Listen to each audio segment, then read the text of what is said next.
एक बार की बात है, देवर्षि नारद अपने शिष्य के साथ यात्रा कर रहे थे। गर्मियों का मौसम था।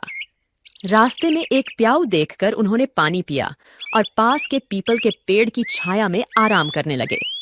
तभी एक कसाई 20-30 बकरों के झुंड के साथ वहां से गुजरा। उन बकरों में से एक बकरा अचानक एक दुकान की ओर भागा और छड़कर मोठ खाने लगा। उस दुकान का नाम था गगनदीप सेठ।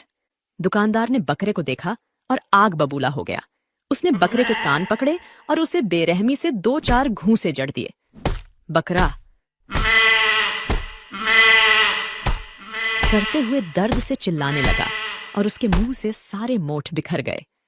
दुकानदार गुस्से में कसाई से बोला, जब तू इस बकरे को काटेगा तो इसकी मुंडी मुझे देना, क्योंकि इसने मेरे मोठ खाए हैं। यह सुनकर देवर्षि नारद ध्यान में लीन हो गए और अचानक जोर से हंस पड़े। शिष्य ने हैरानी से पूछा, गुरुजी, आप क्यों हंसे? जब बकरे को घूंसे पड़ रहे थे तब तो आप दुखी हो गए थे, पर ध्यान करने के बाद आप हंस पड़े। इसमें क्या रहस्य है? नारद जी ने मुस्कुराते हुए कहा, कर्मों का फल है। शिष्य ने जिज्ञासा से पूछा, गुरुजी, कृपया विस्तार से बताइए, मुझे समझ नहीं आ रहा। इस दुकान का मालिक गगनदीप सेठ वही बकरा बनकर आया है। यह दुकानदार गगनदीप सेठ का ही पुत्र है। सेठ की मृत्यु के बाद उसका पुनर्जन्म बकरे के रूप में हुआ और इस दुकान से उसका पुराना संबंध उसे यहां खींच लाया। शिष्य ने आश्चर्य से कहा, तो क्या ये बकरा अपने ही बेटे की दुकान पर आया है? नारद जी ने सिर हिलाते हुए कहा, हां, जिस बेटे के लिए गगनदीप सेठ ने अपनी जिंदगी भर की कमाई जुटाई, वही बेटा अब मोठ के 4 दाने भी नहीं खाने देता और गलती से खा लिए तो उसकी मुंडी मांग रहा है। इसलिए मुझे कर्म की गति और मनुष्य के मोह पर हंसी आ रही है। अपने अपने कर्मों का फल तो हर प्राणी को भोगना ही पड़ता है और इस जन्म के रिश्ते नाते मृत्यु के साथ ही समाप्त हो जाते हैं। गुरुजी, यह कर्मों का चक्र वाकई बहुत रहस्यमय और गहरा है।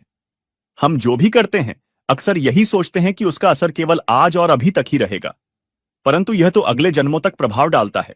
नारद जी ने हामी भरते हुए कहा, इसलिए हमें सदैव अच्छे कर्म करने चाहिए, क्योंकि ये कर्म ही हमारे भविष्य का निर्माण करते हैं।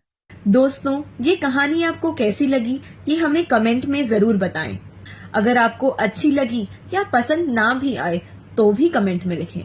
इस कहानी में हम क्या सुधार कर सकते हैं, क्या आपको अच्छा नहीं लगा, ये हमें अवश्य बताएं। आपके हर एक कमेंट को हम ध्यान से पढ़ते हैं और उसी के ऊपर आधारित हम अपनी कहानियां बनाते हैं।